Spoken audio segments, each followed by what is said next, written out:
जय माता दी दोस्तों, तपोभूमि क्लासेस में मैं अवधेश भदौरिया आप सभी का स्वागत करता हूं।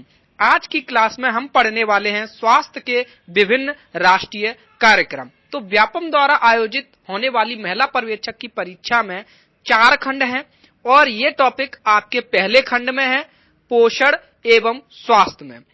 ये उपविषय 5वां है, स्वास्थ्य के विभिन्न राष्ट्रीय कार्यक्रम। इसमें से कुल 6 नंबर के प्रश्न आएंगे। दोस्तों, ये टॉपिक जितना इस एग्जाम के लिए महत्वपूर्ण है, इसमें तो बताया ही गया है कि 6 नंबर का आना है, और एग्जाम्स के लिए पीएससी हो गए, यूपीएससी हो गए, उनके लिए भी ये काफी महत्वपूर्ण टॉपिक है। तो अगर आप उनकी तैयारी कर रहे हैं तो उसमें भी ये आपको फायदा कर सकता है। तो सबसे पहले देखते हैं कि सिलेबस क्या है।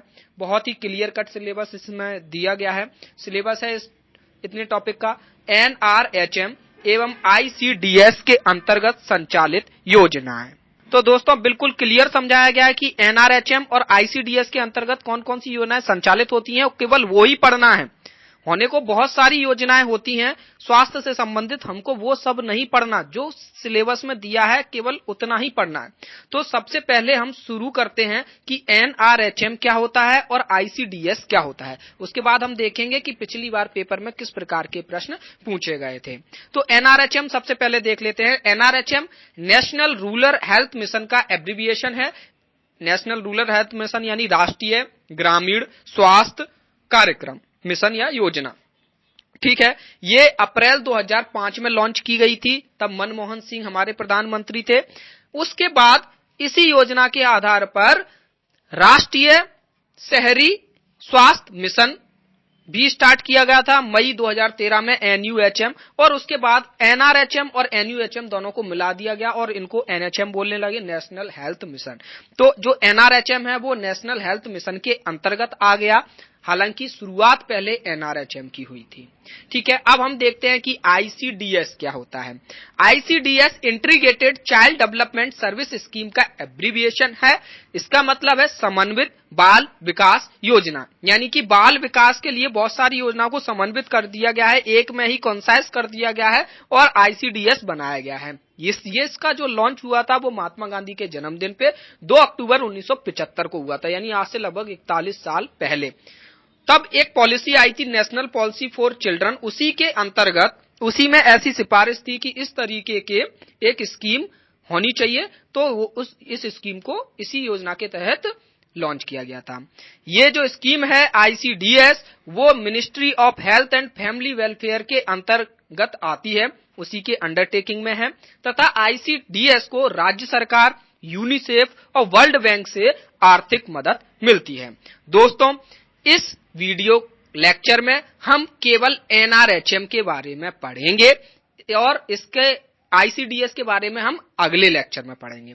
तो देखते हैं एनआरएचएम के अंतर्गत कौन कौन से इनिशिएटिव्स हैं, कौन कौन सी योजनाएं हैं। तो देखो, सबसे पहले हम ये देख लें कि पेपर में क्वेश्चन कैसा आता है। या तो पेपर में क्वेश्चन डायरेक्टली ऐसा आएगा कि ये वाली योजना किसके तहत आती है, एनआरएचएम के तहत आती है, आईसीडीएस के तहत आती है या फिर किसी और के तहत आती है। तो दोस्तों, 4 ऑप्शन दिए होंगे, 2 ऑप्शन आप वैसे ही हटा देना क्योंकि आपके सिलेबस में एनआरएचएम और आईसीडीएस है, तो इन्हीं में से कोई एक होगा। तो इस तरीके से आएगा कि कुछ योजनाएं एनआरएचएम के तहत आती हैं, कुछ आईसीडीएस के तहत आती हैं। तो आपको बताना होगा ये कौन सी योजना किसके तहत आती है। और साथ ही साथ अब आप देख लीजिए कि कौन कौन सी योजनाएं हैं और उन योजनाओं के बारे में थोड़ा थोड़ा आप समझ लो कि ये जो प्रोग्राम है इसके बारे में थोड़ी थोड़ी जानकारी हमको होनी चाहिए। तो सबसे पहले हम देखते हैं आशा।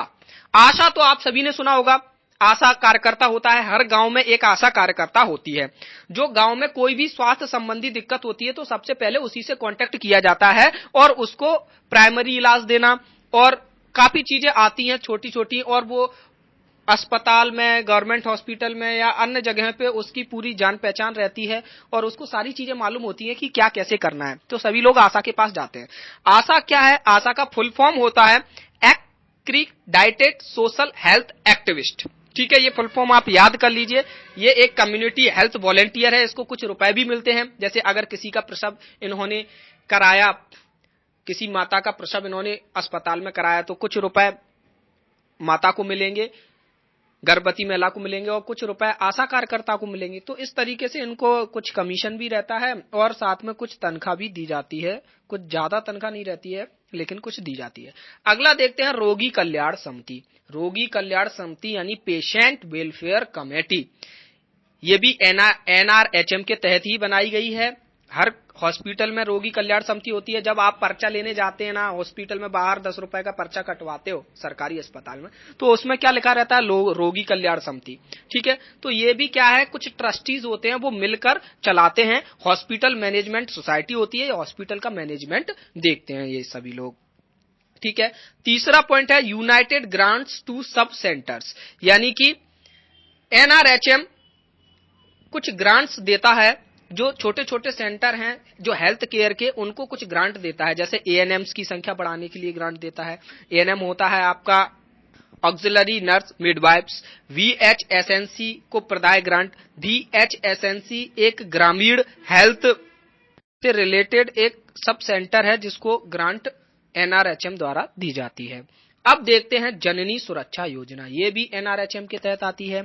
इसका जो मुख्य लक्ष्य है जननी सुरक्षा योजना का, वो माता मृत्यु दर को कम करना है। माता मृत्यु दर को हमेशा देखिए, यहाँ पे वर्ड आया MMR, मातृ मृत्यु दर। हमको ये समझना चाहिए, मातृ मृत्यु दर वो होती है जैसे कोई माता है, वो नवजात को प्रसव कराने के दौरान अगर उसकी मौत हो जाती है तो ऐसी मौतों को हम MMR में काउंट करते हैं। और ये देखते हैं कि प्रत्येक 1000 प्रसव पे यानी 1000 बच्चे पैदा होते हैं तो कितनी माताओं की मौत हो गई, वो हमारा मातृ मृत्यु दर होता है। अभी हाल में ही भारत का मातृ मृत्यु दर कितना है, मध्य प्रदेश का मातृ मृत्यु दर कितना है, ये आप लोग नेट सर्च करके देखिए और कमेंट बॉक्स में बताइए। क्योंकि हालांकि ये इतना महत्वपूर्ण नहीं है, लेकिन फिर भी आप देखिए, क्योंकि लक्ष्य होता है कि जननी सुरक्षा योजना में कि हमको इतने साल तक मातृ मृत्यु दर यहाँ पे लानी है, 50 पे लानी है, 20 पे लानी है। इस तरीके से एक जमाने में बहुत हुआ करती थी, 200 के समथिंग हुआ करती थी। दूसरा पॉइंट है जननी सुरक्षा योजना में शासकीय अस्पतालों में प्रसव हेतु प्रोत्साहित करना, यानी कि जो गर्भवती स्त्रियां हैं उनको प्रोत्साहित करना है कि आप शासकीय अस्पताल में ही प्रसव कराएं, क्योंकि वहां पर आपके ज्यादा सुविधाएं मिलेंगी और आप अच्छी तरीके से प्रसव हो जाएगा। और यहाँ पर एक जैसे कि शासकीय अस्पतालों में प्रसव कराने के लिए कुछ प्रोत्साहन राशि भी दी जाती है। हमारे मध्य प्रदेश में अभी तक कुछ 2000 या कुछ ऐसे रुपए दिए जाते थे, लेकिन अभी जो नया बजट सत्र आया है उसमें एक नई घोषणा हुई है कि प्रत्येक गर्भवती महिला को कितने रुपए मिलेंगे। तो वो अगर आपको पता है तो कमेंट बॉक्स में बताइए, ताकि बाकी लोगों को भी मालूम चल जाए, और अगर नहीं पता है तो आप सर्च कीजिए। ठीक है, जिससे आपको और भी 2-4 चीजें मिलेंगी और आप भूलेंगे नहीं इस चीज को। अब अगला पॉइंट है, देखते हैं NMMU। इसका मतलब क्या है, ये नेशनल मोबाइल मेडिकल यूनिट्स का एब्रिविएशन है, यानी जहां पर अस्पताल नहीं पहुंच पाता, वहां पर जहां पर अगर कोई अस्पताल के पास नहीं पहुंच पाता तो वहां पर अस्पताल उनके पास पहुंच जाए।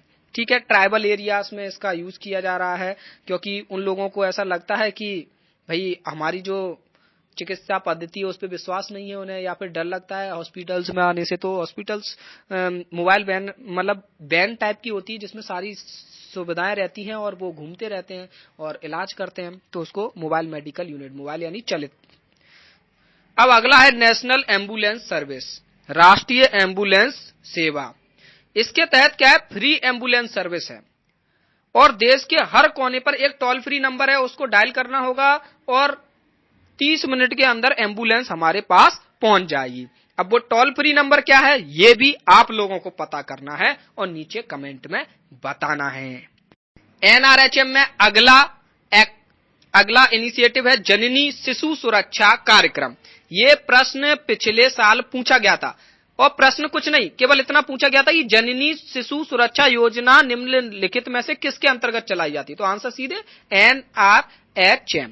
ठीक है, तो ये बहुत ही अच्छी योजना है, इसमें सब कुछ फ्री मिल रहा है, फ्री ट्रांसपोर्ट फ्री, यानी कि कोई गर्भवती महिला है उसको प्रसव कराना है तो उसको घर से लेके आएगी हॉस्पिटल, कोई चार्ज नहीं लिया जाएगा। डायग्नोस्टिक फ्री होगा, ड्रग्स यानी दवाएं फ्री मिलेगी और ब्लड जो होगा वो भी फ्री में चढ़ाया जाएगा। ब्लड बैंक से फ्री में ब्लड मिलेगा, है जो ब्लड की जांचें होती हैं उसके रुपए भी नहीं लगेंगे। और गर्भवती महिला को पोषक आहार भी दिया जाएगा बिल्कुल फ्री में। साथ ही साथ जो शिशु होगा उसको 1 साल तक मुफ्त इलाज मिलेगा सरकारी अस्पतालों में। ये है जननी शिशु सुरक्षा कार्यक्रम, यानी फ्री फ्री फ्री। अगला देखते हैं राष्ट्रीय बाल स्वास्थ्य कार्यक्रम।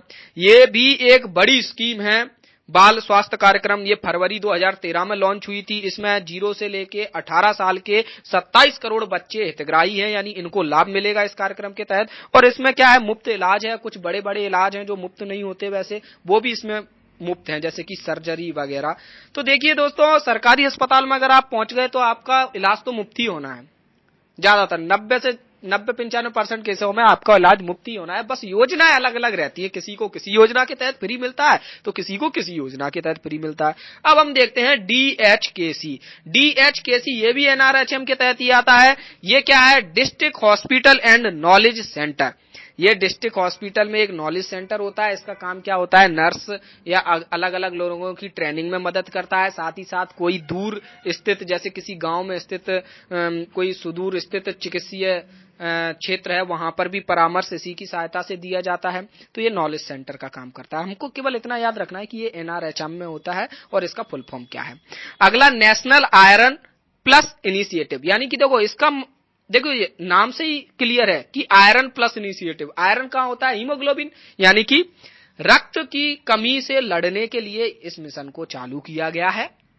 और इसमें क्या है, जो हितग्राही का मतलब होता है जिनको फायदा मिलने वाला है, जो लाभार्थी समूह हैं, उनको आयरन व फॉलिक एसिड के सप्लीमेंट मिलेंगे मुफ्त में, और वो भी बिना जांच के। ऐसा नहीं होगा कि भाई आप जांच दिखाओ कि आपका ब्लड कितना है, हीमोग्लोबिन 10 है, 15 है, अच्छा 14 है तो नहीं दे रहा है आपको, ऐसा नहीं है।